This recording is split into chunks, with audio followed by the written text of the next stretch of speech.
What is up everyone, spykebussines here, welcome back to another video. So today it's not a pretty happy video that I'm gonna talk about. So it's about a thing that happened about 2 months ago, and you probably already saw it by the title and the thumbnails of this video, but I actually got caught in a pretty traumatic hand accident. In this video I'm gonna tell you the whole story. It's a pretty sad story, I have to warn you in advance. So if you're used to the happy spike vlogs, please click off this video and maintain it. I'm not planning on uploading some vlogs in the near future, but I'm gonna still upload some vlogs because I'm working on some pretty big things. And I still want to thank you if you watched my last after movie. That means that you are still here waiting for some videos. If you are the person, you will probably know this, but my friend actually asked to someone who came from the US to his class, and he asked like, who is your favorite YouTuber? And she said Spike Vlogs, and that's pretty amazing that she still remembers me even after 2 months that I didn't upload. That's really awesome. That shows how cool the Spike Army is and how big of a family we are. But enough talking now, I'm gonna tell you the whole story.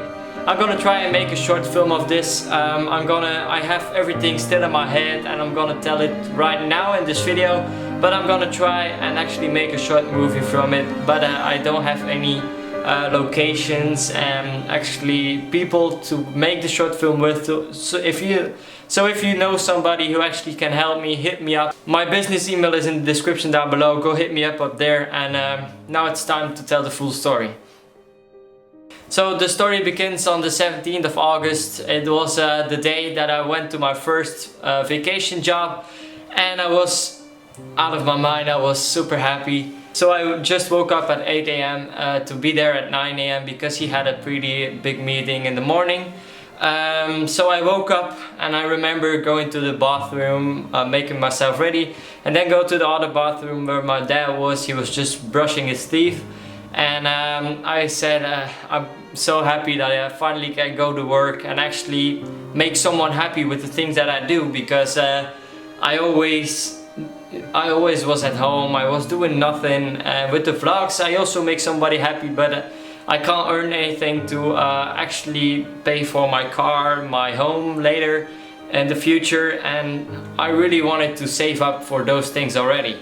And my meaning was to do a vacation job for about a week, and then at the 1st October there was somebody new coming up in the company, and then I should get out, and then I should start actually working for the rest of my life basically. But on the first day it already went wrong, so I went to the job at 9 AM.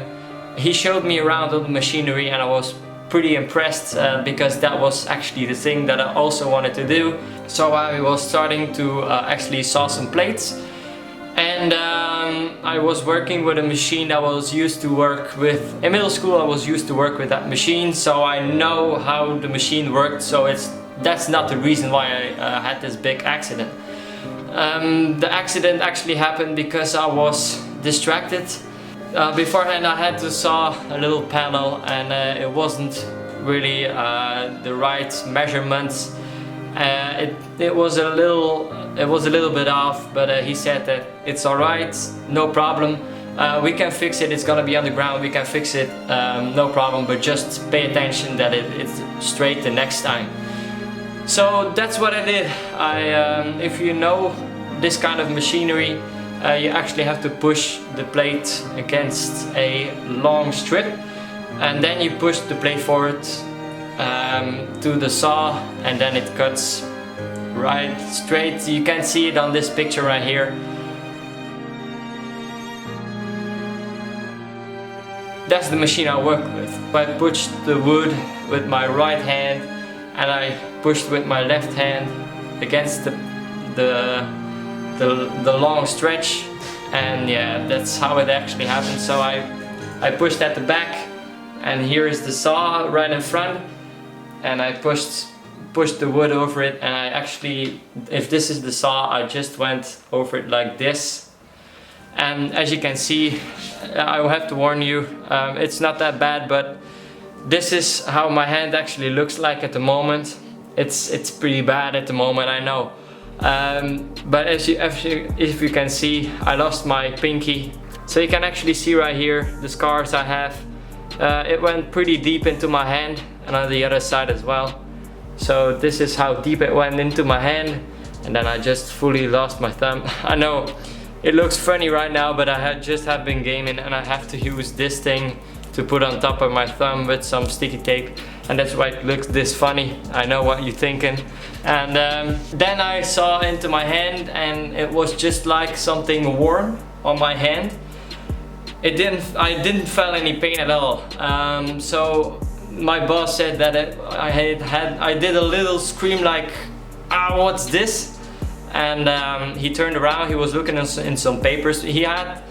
I have no blame on him at all. I was used to the machine and I worked really well. We have been working an hour together, and then he said like, okay, you can do the job. I see you can actually do it.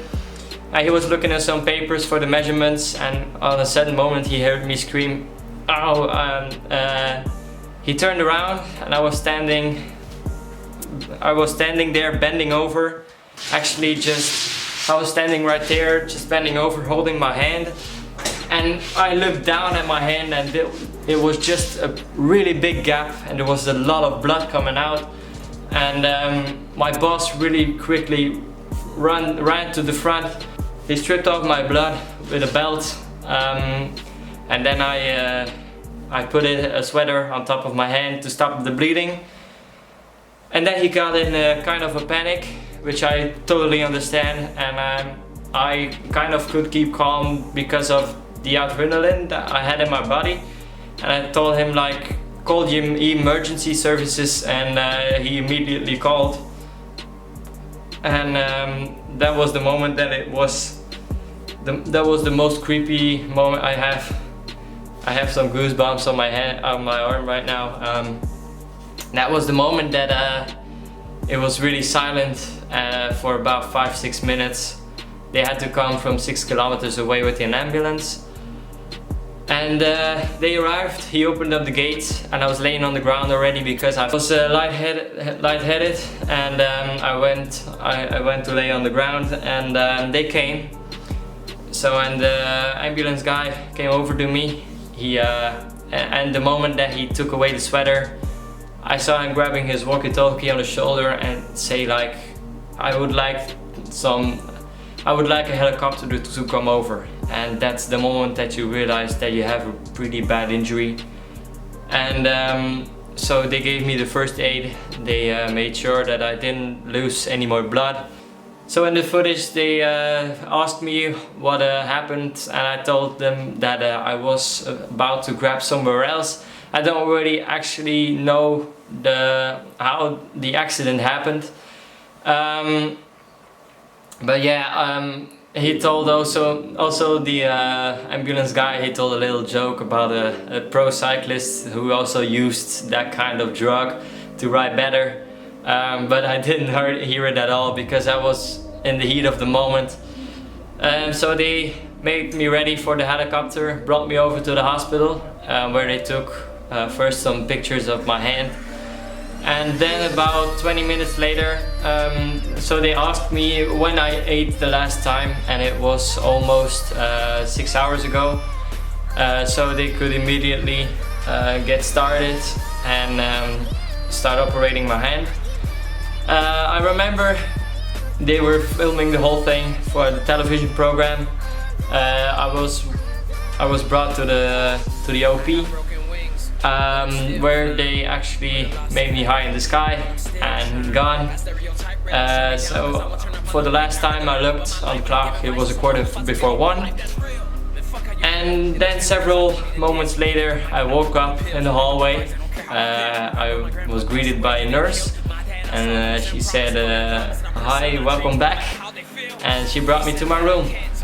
Once I came into my room, there was a clock right in the middle of the hallway to my room. And I looked on the clock and it said 2:15. So I thought, okay, it hasn't been a long...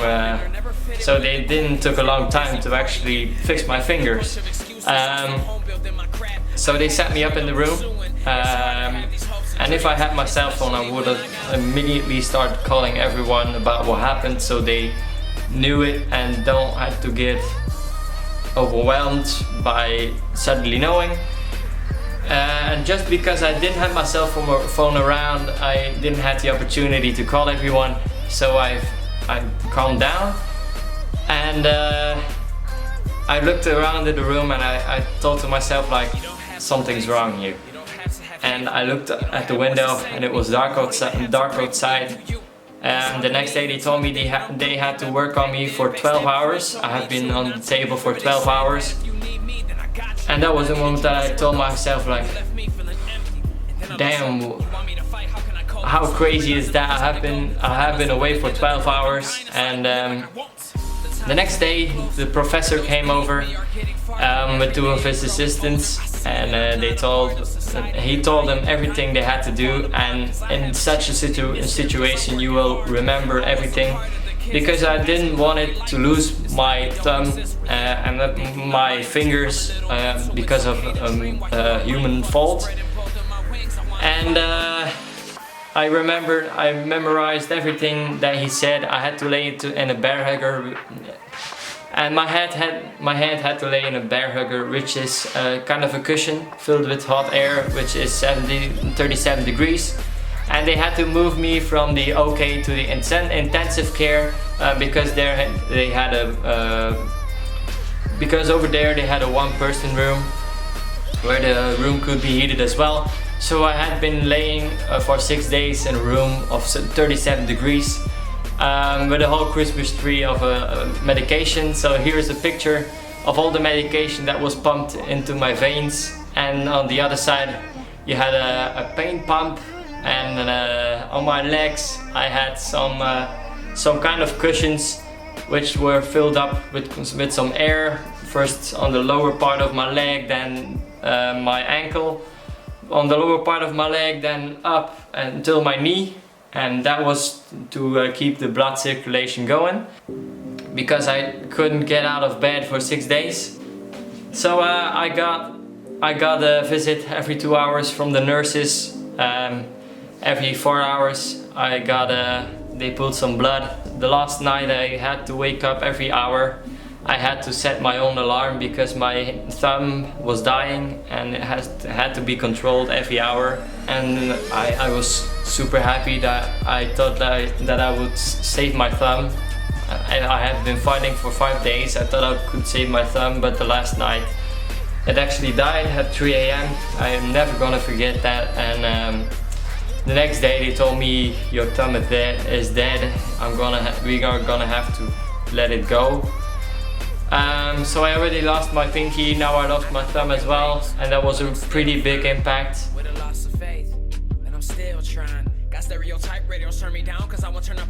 So the whole morning I am gone till noon, and then I am gone from 7:30 PM to 9 PM, and which is pretty exhausting as well.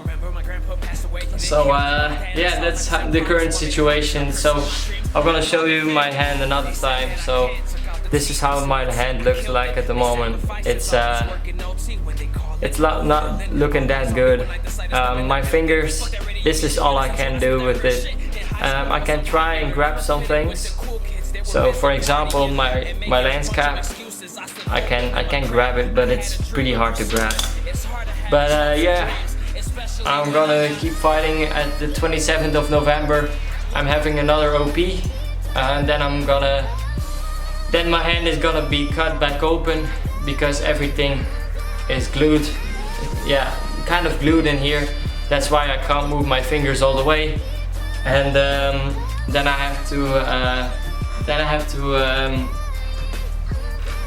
have to recover 3 months, and then I'm gonna have an OP for toe transplantation. So then I have a toe transfer, which is a pretty big OP. So they're gonna take the outside of my thumb, some bones from the sides here, and then they're gonna remake a thumb. I'm gonna have a feeling, I'm gonna have a little bit of movement in it, because if you look right now, this is what I lost. so you can see that it is a pretty big end that I lost of my thumb. So I want to thank you all so much for watching, and I know you're already typing a comment like recover fast, and I already want to say thank you for it. Thank you all so much for watching, and I hope you all guys all understand that it's pretty hard for me to actually vlog because I don't have anything to do at day. But if you want to see me, go over to my Spike Gaming channel. I have a brand new channel on there.